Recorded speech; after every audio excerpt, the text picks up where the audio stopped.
안녕하세요. 오늘은 제가 그림에 대해서 조회는 없지만 동아일보 보도로 여러분과 함께 이야기를 시작해 보도록 하겠습니다. 프랑스의 그 1900년대 화가가 있는데요. 앙리 마티스가 그린 그림입니다.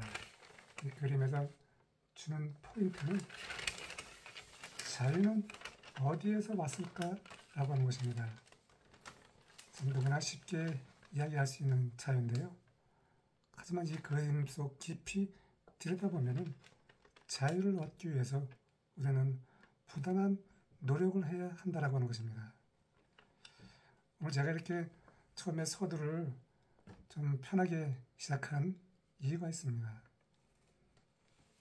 우리 삶은 참 어려운 가운데서 우리가 자유를 누리는 것이 진정한 삶이 아닌가 이렇게 생각이 됩니다.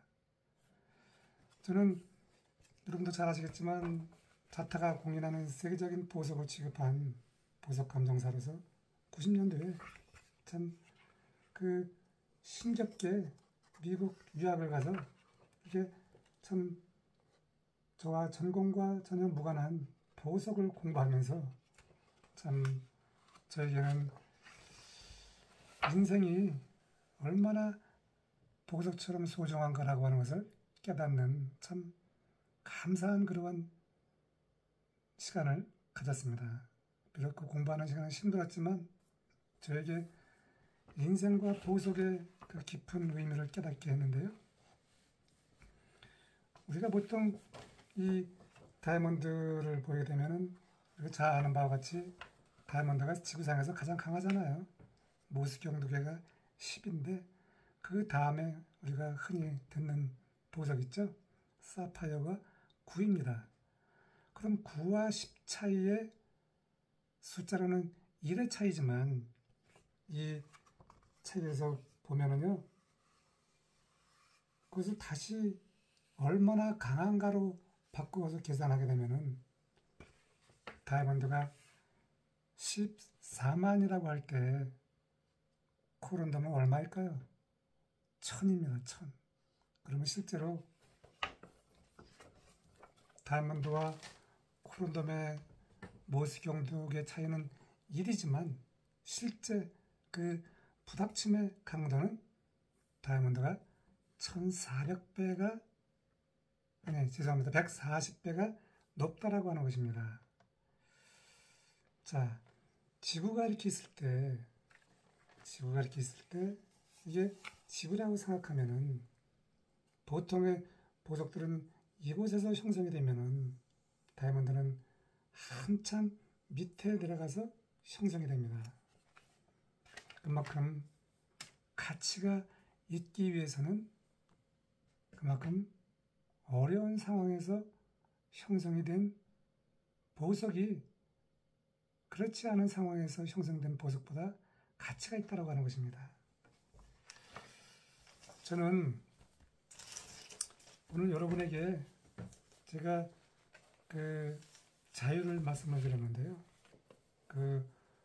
우리가 살아가면서 그 자유를 내내 얻으면은 그 자유의 소중함을 깨닫기가 쉽지 않잖아요. 우리가 일제시대에서 그 아픔을 겪으면서 독립해서 자유를 얻어서 그 자유를 만끽했듯이 저 또한 참 힘겨운 인생을 살아왔습니다. 이 책 속에서 오늘 제가 여러분에게 말씀드리는 불안이 왔을 때, 그 어려움이 왔을 때 그것을 어떻게 이겨내는 것이 좋을까를 말씀드리는데요. 저는 이 책에 어린 시절부터 젊은 시절부터 중년부터 그 중장년 때까지 과정마다 참 어려움이 많았는데요. 특히 이 대학 시절에 참 우리가 인생의 가장 아름다운 시기가 언제냐면은 철 모르는 대학 시절이잖아요. 참 지금 우리 젊은이들이 이 좋은 시기에 취업이 안 돼서 무려 50만 명이 집에서 운동하고 있다고 하는데, 오늘 저 이야기를 듣고 어서 빨리 그 어려움에서 뛰쳐나와서 되돌아보면 잠깐인 우리 인생을 좀 도전적으로 살면 좋겠다라고 하는 것입니다.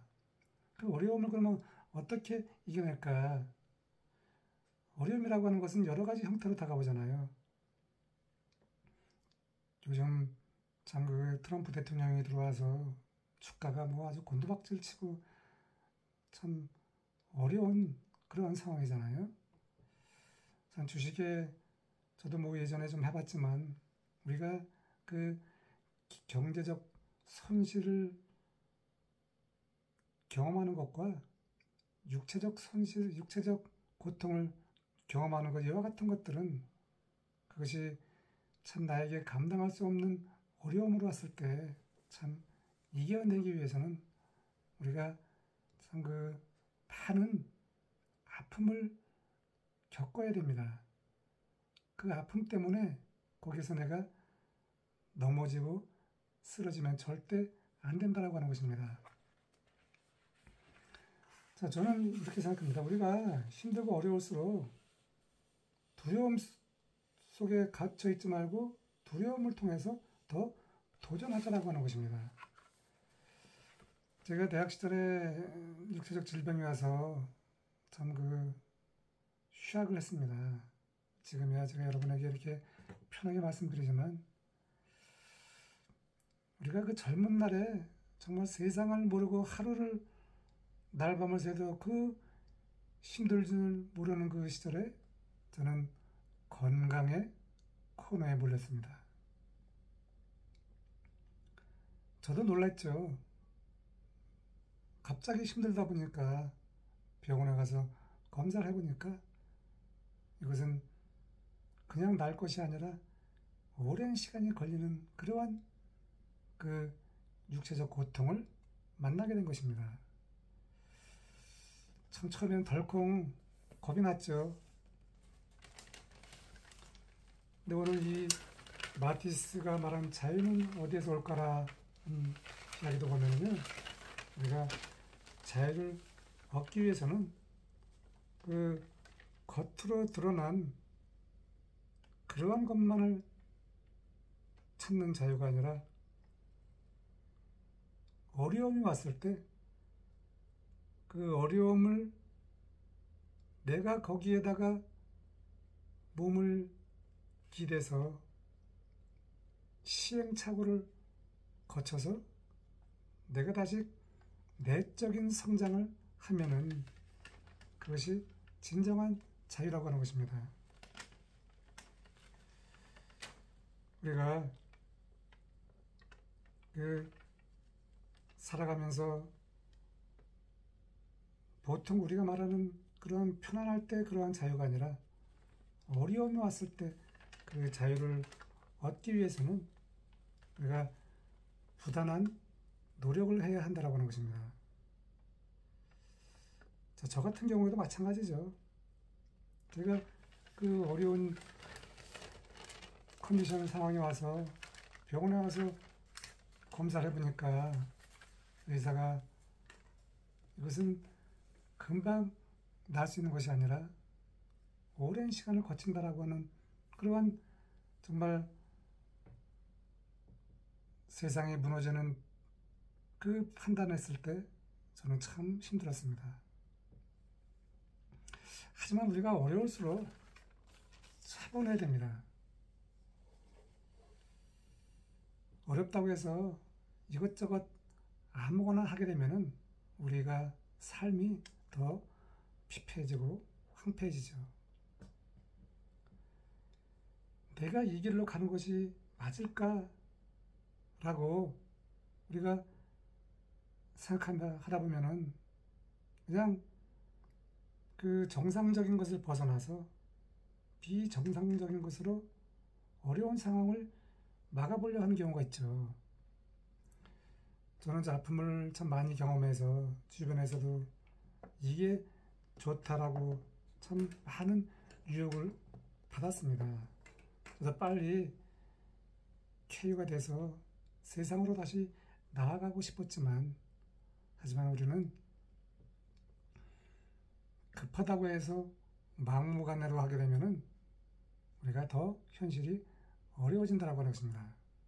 그래서 내가 할 수 있는 것과 할 수 없는 것, 이 두 가지를 잘 우리가 면밀하게 생각을 해서 버릴 것은 버리고, 그래야 내가 다시 그 장애물을 벗어날 수 있다고 하는 것입니다. 어려움이 왔을 때는 한 번에 우리가 크게 무언가를 해서 바로 해결하고 싶지만 그렇지 않다고 하는 것입니다. 작게라도 내가 무엇을 할 수 있을까 고민하고 그 현실을 우리가 잘 직시해야 한다고 하는 것입니다. 어려움을 만나면 누구나 잠시 힘든 상황을 겪어야 되는 것이죠. 태풍이 와서 보면은 산을 가다 보면은 거대한 아름드리 나무가 쓰러지는 경우가 있잖아요. 그런데 가냘픈 대나무는 아무리 바람이 세도 굽어지고 휘어지면 휘어졌지 부러지고 쓰러지지 않는다라고 하는 것입니다. 우리가 이렇게 살아가면서 내가 불안을 만났을 때 그 불안의 비바람을 잠깐 피하고 그것을 헤쳐나가는 이러한 지혜가 필요한데요. 이때 내가 어려움이 쇄도해서 두렵다고 해서 거기에서 주저앉아서 이 상황을 비판하고 울부짖고 하다 보면은 내가 무너지게 되어 있습니다. 제가 2005년도에 참 그 항암 치료를 할 때 정말 그 의사가 저한테 마지막 그 최종 판결할 때 그 모습이 지금도 눈에 선합니다. 근데 이상하게 담대하게도 내가 왜 그때 그렇게 암이라고 판단받았을 때 내가 그렇게 담담하고 자유로웠을까라는 생각을 하는데요. 지금도 되돌아보면 참 그 암을 판단하기 위해서 수많은 병원에서 검사를 해야 되는데 참 힘들고 두렵고 떨렸지만 그래도 마음 한구석에는 내가 자유함이 있었다라고 하는 것입니다.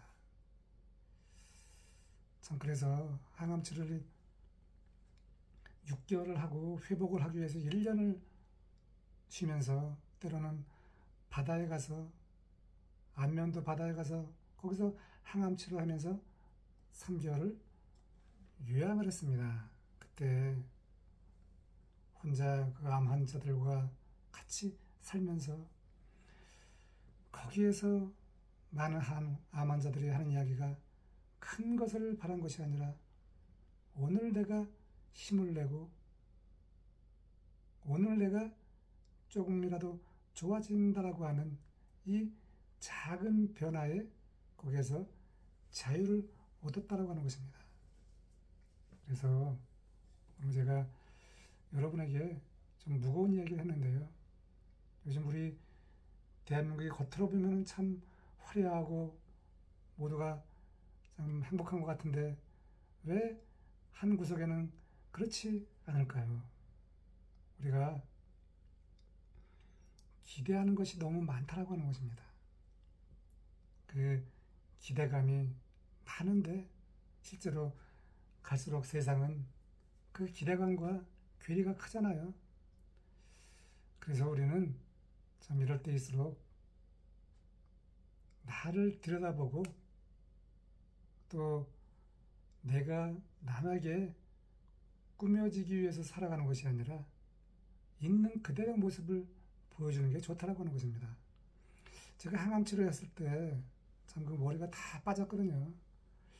그래서 내가 이 모습을 어떻게 참 이걸 보여야 될까 참 슬프고 정말 덜컹 화가 났습니다. 내 모습 이대로 살아야 되는 것인가? 그런데 머리를 다 깎고 모자를 쓰고 거리에 한 발 두 발 나가다 보니까 그래 어차피 벌어진 인생 이렇게 생각하니까 갑자기 내 몸이 다 자유로워진다고 하는 것입니다. 그래서 우리가 불안을 이겨내려고 하면은 너무 그 불안 속에 내가 불안해하지 말고 거기에 나를 맡겨서 우리가 수영할 때 보면은 수영의 물살을 잘 활용하는 사람이 수영을 잘하는 사람이잖아요. 그 불안의 그 물줄을 타고 거기에서 내가 나를 맡기면은 내가 물 위에 뜨는 것처럼 불안의 그 수용도리에서 나를 내리면은 있는 그대로를 보여주면은 내가 다시 살아난다라고 하는 것입니다. 오늘 마지막 화두는 그 포르투갈의 시인 페르난도가 한 이야기인데요. 우리가 위대해지려고 한다라고 하면은 온전해야 된다라고 하는 것입니다. 내 안에 그 거칠이를 다 뺏어버리고 거품을 걷어버리고 그 진정한 모습을 보여줄 때 거기에서 우리가 진정한 아름다움이 나온다라고 하는 그 페르난드 페스와의 말로 마무리하겠습니다. 어려울수록 거칠이를 다 벗어버리고 있는 그대로를 보여주면 내가 자유를 얻게 된다라고 하는 것입니다. 여러분 무거운 이야기를 말씀드렸는데요. 참 우리가 편하고 좋은 것만 그런 것만 일어나면 좋겠지만 참 감사한 일이죠. 그렇지 않으면 지금 한국 속에서는 참 많은 사람들이 어려운 시대를 살아가잖아요. 또 저도 퇴직자 시니어인데 지금 1천만 명 퇴직자 시니어가 외롭고 힘겨운 시대를 살아간다고 했습니다. 젊은이나 중장년이나 시니어나 한평생 살아가는 것이 참 우리 버거운 인생인데 지금 제가 보여드린 것처럼 이렇게 보석이 태어날 때 돌덩어리처럼 태어나는 우리 인생이지만 우리가 꿈을 통해서 우리가 희망을 통해서 우리 인생을 보석처럼 다시 빛나게 만들면 좋겠습니다. 감사합니다.